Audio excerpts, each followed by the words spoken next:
জঙ্গলের পাশে ছিল একটা বিরাট নদী। ওই নদীতে বাস করত একটা বোকা কুমির। ওই নদীর পাশ দিয়ে যাচ্ছিল একটা শেয়াল। কিছু দূর যেতেই জল থেকে একটা কুমির ভেসে উঠল।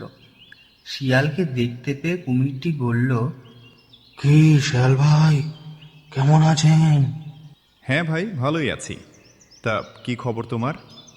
আর বলো না, জলে থাকতে আমার একটু ইচ্ছা করছে না। মনে হচ্ছে ডাঙায় গিয়ে চাষবাস করি।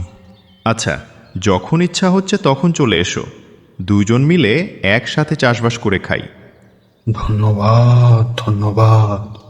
না না, তুমি এক কথায় রাজি হয়ে যাবে আমি তো ভাবতেই পারিনি। চলো চলো যাই।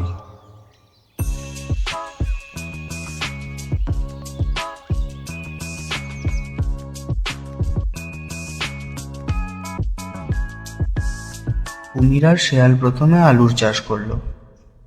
আলু হয় মাটির নিচে আর গাছ থাকে মাটির উপরে। এ কথা বোকা কুমির জানতো না। সে ভাবতো আলু হলো গাছের ফল। ভাই শেয়াল, আলু চাষ তো হলো, ভাগটা কিন্তু আমি করব।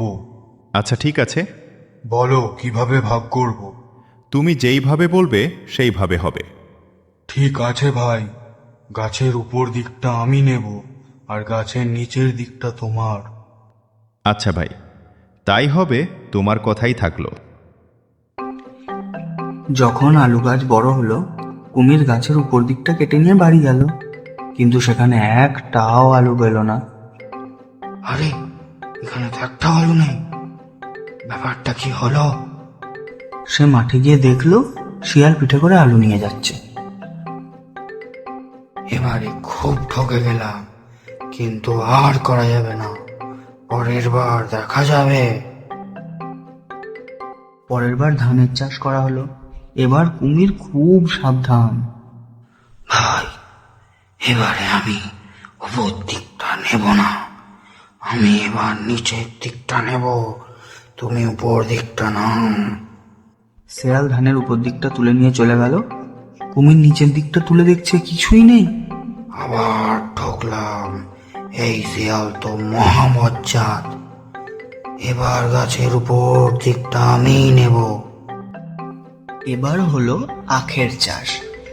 আখ বড় হলে কুমির উপর দিকটা কেটে নিয়ে চলে গেল, আর শিয়াল মনের আনন্দে আখ খেতে লাগলো। তোমার সাথে আমি চাষ করব না, তুমি খুব ধোঁকাবাজ, আমি তোমাকে চিনে ফেলেছি ভাই, তুমি থাকো তোমার চাষ নিয়ে, আমি চললাম। এই বলে কুমির শেয়ালের সাথে সম্পর্ক ত্যাগ করলো।